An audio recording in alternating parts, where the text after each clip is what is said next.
Hello, welcome to Quackalope. Thank you for being here. We are approaching, well, Kickstarter season. The new wave of exciting projects coming out, prototypes arriving here to the studio, and a backlog of games that not only we said we were going to play, but that we really, really want to play.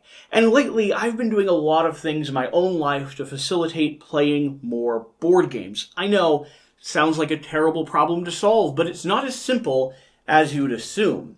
I think most of us in this hobby find that we spend too much time not doing the one thing that we are here to do.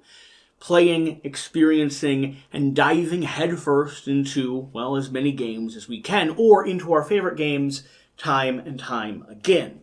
Board games give us a challenge to face, obstacles to overcome, victories to celebrate, and typically an opportunity to connect with friends and family around us, something that I think people do way less than we should. As John Deloney has a common refrain of saying nowadays, we are probably the loneliest generation that might have ever existed. So, in this video, while I try to talk through my braces and expander, which have only exasperated my lisp after this last appointment, I'm going to walk you through the 10 different reasons you might not play board games or play enough board games, and give you 2 solutions for fixing each of them. Like I said, I'm applying a lot of these things to my life currently, from scheduling a dedicated game night every month or multiple times a month to, like we did yesterday, sitting down with a few friends and going back and forth, learning a rule, playing a game, reviewing the rule, playing another game, diving back into the one we just played, and continuing that motion. I mean, I learned about 6 games yesterday and got most of them to the table multiple times. So, let's talk about why you don't play board games. The first reason might be because you don't have a dedicated gaming group, and this makes sense. I think a lot of us come into this hobby with a friendly local game store or with a friend group that we have that brings us into the board game space. We accumulate piles of board games that we dream of playing with the people that we were around at one point, and then life happens. You get married, people move away, the game store closes down or opens up a new wing, or a pandemic happens, meaning your whole friend group is mixed up and completely topsy-turvy, and you find yourself with piles of games and without people to play them. Well, there's 2 solutions for how you can address this. One is kind of obvious, but not something that people do often enough, myself included. Be the person that hosts game night. Contact all your friends, contact all your family, contact the people around you that you know like board games, or find your local game store and put up a little flyer and say, hey, Thursday night, 2 weeks from now, from this time to this time, I'm hosting a game night. And if no one shows up, you can do the second solution to this problem, which is play some of your games solo. A lot of people have explored the solo side of board gaming, but I'm always surprised by the people that have a favorite game and they've never taken it for a swing with the solo mechanics. Yes, you don't get the community, at least at the table, although there's a big solo community online. You do get a chance to play, explore, and experience something that you already enjoy. It also gives you that similar feeling that is like reading a book as opposed to watching a movie. Both are enjoyable, but what you get from them is different. That's the case with playing a game solo on the table in front of you. So, if you don't have a game group, be the person that hosts, and or if no one shows up, play some of your games solo. I have no time to play board games. I wish I did, I just can't find it in my schedule. Well, the first solution to this is to set a dedicated time every week or every month where you are playing board games. Let your friends, family, and any of those who have commitments to know, including yourself, who is oftentimes your worst enemy, that this 1 hour period or 2 hour period is dedicated to gaming. Now, it doesn't have to be a lot of time, and that'll actually be the smaller or the second point to this solution, which is set smaller goals or play smaller games. If all you can find in a weekly period is 30 minutes to cut off by yourself, and you want to prioritize a little bit of game time, find a game that you can play in 15 or 20 minutes to get it set up and play it through once or twice, giving yourself a little bit of breathing room on either end. It's important for us to all have a bit of time to ourselves and a bit of time to play the hobbies that we want to invest in. or experience them or explore them. And so, if you just can't find time, you need to reevaluate where you're prioritizing your time. If there's something that you want to be doing and you can't figure out exactly how to do it, set a dedicated time for it and or minimize the amount of time you think it's going to take. Yeah, you might not have time to play Kingdom Death right now. A 5-hour romp with a giant 45-minute setup and a magnificent teach, but you could play Friday, or you could play a round of Spirit Island. There's games that'll fit into whatever time slot you're able to find as long as you dedicate that time for gaming. Number 3, I don't know the rules. This is one that I often find myself running into, especially with new games that have just arrived. I want to play it terribly, and no one in my game group actually knows how to play. So we get to the game night and we're ready to sit down and start exploring through a board game, and guess what? No one knows the rules, so we could spend the next hour learning and stumbling it through, or we could play a game that we're already familiar with or not play a game at all. Well, 2 tricks to fix this problem so that you'll always know the rules when it's time to actually sit down and play a game or when an opportunity opens up to play a game. 1, carry the rulebook with you. Just like carrying a book or your cell phone with you to places like the bathroom or waiting in line, if you have a rulebook with you, even if you've taken pictures of it on your phone, you're going to be more likely to read it and process the information. It might not be the perfect environment to learn a game, but every little step you make in that progress moves you closer to actually playing. And there's a lot of times where we sit and scroll and waste time with other things because we just don't have anything to do. Again, sitting on the toilet would be a perfect example. Here, if you have a rule book next to you, or a book, or anything like that, any of your goals that you might be carrying with you, you can sit there and do something productive while you wait for your body to be productive. Moving on down, second rule for that, TTS. Tabletop Simulator or any of the other online communities and resources that are out there are happy to teach you a game. You can almost always find people to play with or people who will teach if you're preparing. So become part of any of these online communities and then reach out about a game that you specifically want to learn and are having a hard time getting to the table. I am sure there are people out there that would be happy to help you out if you just make yourself available and part of those communities. Number 4, I have too many games. I mean, most of us that have gotten to the Kickstarter whirlwind over the last few years have experienced this at one point or another. I want to play a game. I have time set aside to play a game. I have a game group coming over, and there's too many options. No one actually wants to pick, so no one's going to learn, so very few games actually get to the table, and almost never anything new. Be the person that advocates for a game. Now, how do you do that? If you have a massive collection and you're trying to determine what you want to play and when you want to play it, and you want to play 10 games and you don't have time to play all of them at the same time, well, minimize your goals. Choose 1 or 2 games that have been on the top of your must-play list a month and dedicate your time to playing those games. Remove all other options until those 2 games have been played. And if you want to, the second option, set a target for yourself.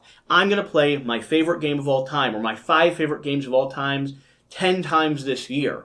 That way, when you actually go to the point of choosing what game you want to get to the table, whether it's solo or with a game group, you can look at that little reference chart and you can say, oh, I'm 1 away from accomplishing this goal for Spirit Island or Terraforming Mars. Let's go ahead and do that tonight. It helps knock one thing off the list, makes you feel a sense of accomplishment, and, again, minimizes the amount of decision space you have when you look at your entire game library. Number 5. I have too many other hobbies, other things that I want to do. I find myself falling into this trap every now and then. Like, I discovered golfing a while ago and fell in love with it, and so I wanted to go golfing all the time. I've scrolled through YouTube and wanted to take up woodworking and writing and reading books and talking about anything and everything. So, if you find yourself absorbed by a variety of other hobbies that seem to take time away from board gaming, and you want to prioritize board gaming, which is my assumption since you're watching this video, there's 2 things you should do. 1, analyze your priorities and take a record of your time. Where is all your hobby time going? Is it being useful? Are you getting enjoyment out of what you're doing, or do you find that you're slogging away at the same old thing or keeping commitments to friends and family members that you really don't enjoy anymore, that you're not getting pleasure out of. Maybe at one point you did, but now it's wasted time and you'd rather be playing board games. Well, reevaluate your time, reschedule, and reprioritize what you choose to do above other things. Oftentimes we find ourselves saying yes when we really should take a moment and say no. Second, merge your hobbies. Here's a cool idea. If you really love woodworking and you love living in that environment and that experience, find a game that talks about woodworking or craftsmanship or forests or trees. If you're an ornithologist and you love watching birds, play a game like Wingspan. It's one of the reasons why some of these games have become so popular so rapidly in a genre and in a community outside of board gaming at the core. It's because they've merged hobbies and brought people from outside the fold into our little hobby space. So there's plenty of games out there on plenty of topics, themes, and ideas. And if you have a hobby you love and enjoy, but you want to play more board games, well, bring those two things together and invite the other people that you experience your core hobby with to do the same. Whether it's art, woodcrafting, writing, or design, there's plenty of ways that you can bring other interests into the board gaming space. Moving on down, procrastination, a thing that I struggle with desperately at times. I procrastinate even doing things that I love to do, let alone stuff like taxes and paperwork and calling my dentist to get an appointment to get this lisp taken away because it's one of the worst things that I think I've ever had to deal with. Not really, but it is very annoying for both you and me. Talk about procrastination. Set a time every evening where your electronics go off. Not only will this help with sleep and structuring your day, getting your circadian rhythm into the right cycle, but also, if that evening time is dedicated to reading a rule book, reviewing some games, or getting a solo game to the table, by not having electronics around you and distracting you, you're more likely to focus on something that takes a little bit of long-term and dedicated attention, like board games. The quick stimulation we get from social media and TikTok and apps and text messages and emails means that we're being pulled away from something like, bread and what is it? Bread and water? It's not bread and water. You know what I'm saying. Beer and bread. A game that takes a little bit more attention, a little bit more focus, and a little bit more time than all those dopamine receiving, hitting, quick stimulation sources. Second, if you suffer with procrastination, leave the game set up. Leave it on your table, spread out in front of you so that it's easy for you to start playing, because every barrier you put between yourself and playing the game will be another opportunity to delay actually playing it. Another excuse for your mind to say, well, not right now. For instance, if I have to get the game, read the rule book, open up the box, punch the cardboard, set the game up, then maybe get the game to the table, I'm probably never doing that. But if I already have the game set up and I've left it set up and I know the rules fairly well because I've carried the rule book around with me and I have a group coming over later in the day to play the game with me, I am much more likely to sit down and get a solo game in before the rest of the group shows up. Moving on down, I have no space to play board games. Listen, I understand this, but when there's games out there that can be played literally in the palm of your hand or button-shy games that are a deck of cards, I don't think this excuse actually holds as much water as it seems to on its face. Yeah, board games can take up a lot of space, but the two ways that you can simplify and make this not a problem for you is, one, play smaller board games. It's a easy thing to say, and I know a hard thing to do, especially when some of those big board games are the games that you're the most attracted to.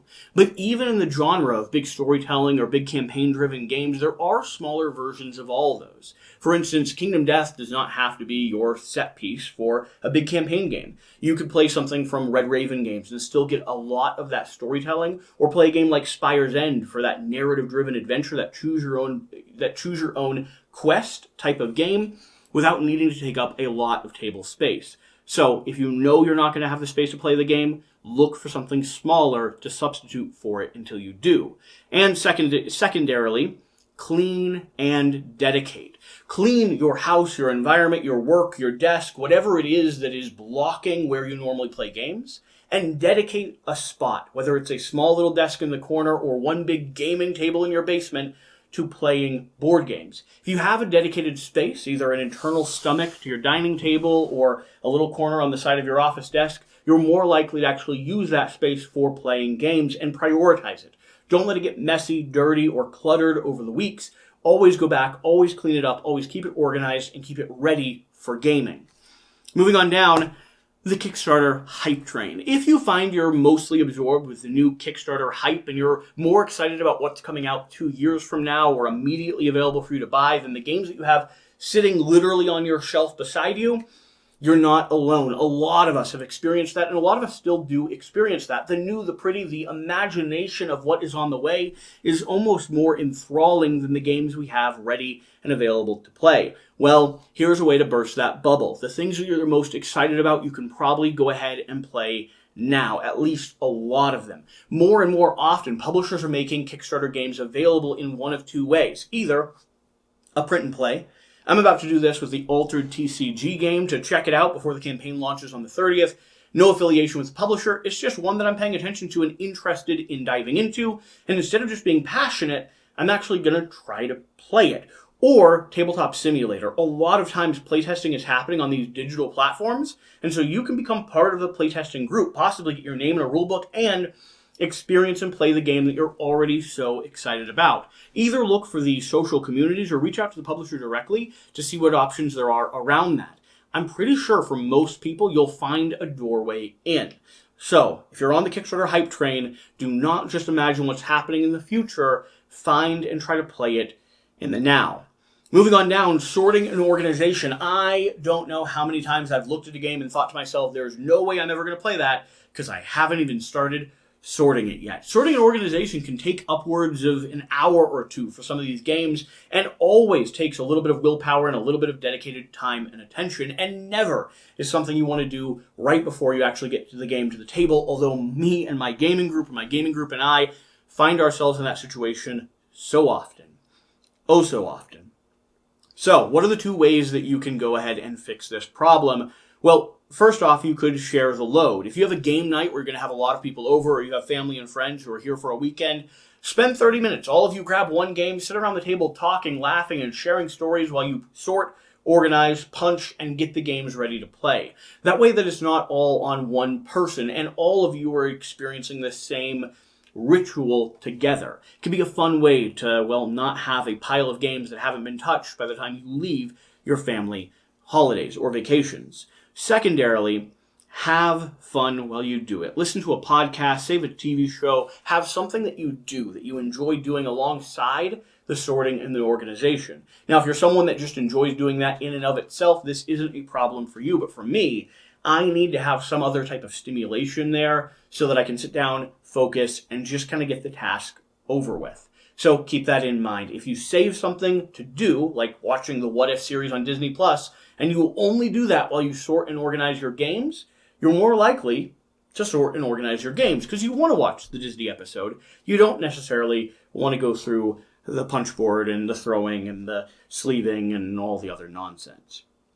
Finally, one of the reasons why you might not play enough board games is because you just don't like board games. It's easy to get swept up into a hobby when you have friends and family that do it and think that you really do love games, but when you find yourself alone in a shadow-darkened room, you're playing video games more than you're ever touching your board game collection. When you're not invited to host a game night, you never play or seek one out.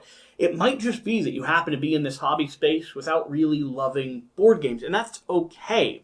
But if you're troubled by the fact that you don't play enough board games, maybe reanalyze yourself. Take a look at what you prioritize and ask yourself the question, am I prioritizing the things that I actually care about? If the answer is yes, then you're okay.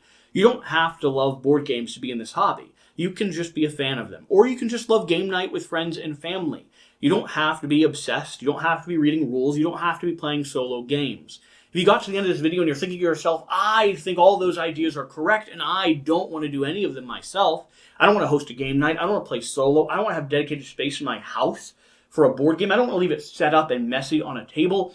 I want to watch What If by myself instead of punching a board game while trying to pay attention to a TV show. Well, you might just not like board games as much as you're telling yourself you should. So that's all right. That's okay, and you should be grateful and appreciative of who you are and what you enjoy and invest in that. So, if you made it to this point in the video, let me know down below. Did I overlook anything? Do you have any other strategies or tips for getting games to the table when we're overflowing with games and there's more coming out every single year? I'd love to hear your tips and tricks. I might include them in a future video. And whatever the case, whatever you do, remember to do the important thing. Get out and play some games. I'll see you next time.